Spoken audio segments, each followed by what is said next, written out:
Good morning. This is Father Stephen Kelly from St. John's Church in Detroit. We're continuing our series of daily morning meditations, where we generally look at one or another of the lessons that are assigned for morning or evening prayer, what is known as the daily office lectionary. Today, for Wednesday, let's take a look at the lesson that's assigned, the second lesson for evening prayer.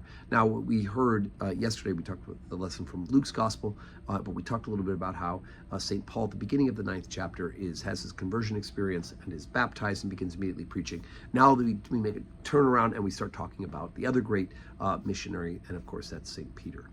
So chapter 9, beginning at verse 32, Acts of the Apostles. And it came to pass, as Peter passed through all quarters, that he came down also to the saints which dwelt at Lydda. And there was found a certain man named Aeneas, which had kept his bed 8 years, and was sick of the palsy. And Peter said unto him, Aeneas, Jesus Christ maketh thee whole. Arise, and make thy bed. And he arose immediately. And all that dwelt in Lydda and Saron saw him, and turned to the Lord. Now there was at Joppa a certain disciple named Tabitha, which by interpretation is called Dorcas. This woman was full of good works and alms deeds which she did. And it came to pass in those days that she was sick and died, whom when they had washed, they laid her in the upper chamber. And forasmuch as Lydda was nigh to Joppa, and the disciples had heard that Peter was there, they sent unto him 2 men, desiring him that he would not delay to come to them. Then Peter arose and went with them. And when he was come, they brought him into the upper chamber, and all the widows stood by him weeping, and showing the coats and garments which Dorcas made while she was with them. But Peter put them all forth, and kneeled down and prayed, and turning him to the body, said, Tabitha, arise. And she opened her eyes. And when she saw Peter, she sat up. And he gave her her hand, and he lifted her up. And when he had called the saints and the widows, he presented her alive.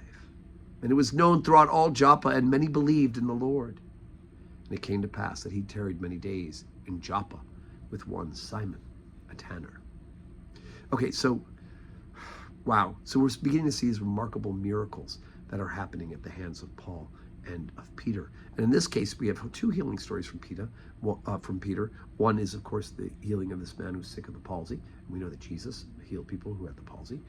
And then, of course, the raising of Tabitha. And I can't help but think about the great prophets of Elijah and Elisha, who in both cases had episodes where they went and they healed the sons of people by, the bodies were in the bedroom, and they went in and they prayed. In the case of Elisha, they laid upon them and breathed in their faces and all stuff.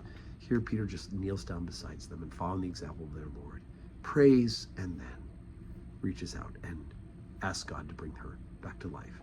And so she is. And he presents her life. These sort of things help to grow the church in immense measure at the very early stages of the ministry of the church. And miracles still happen today. We don't see the raising of the dead very often, but if God decided it, it could be done. So today's Wednesday, 12:15 Holy Communion. I can't promise you we'll have common evening prayer tonight because my daughter is supposed to graduate from high school, God willing. But this allergies is still going. But I hope that you'll say your prayers at home, and you can join us at 12:15 for Holy Communion.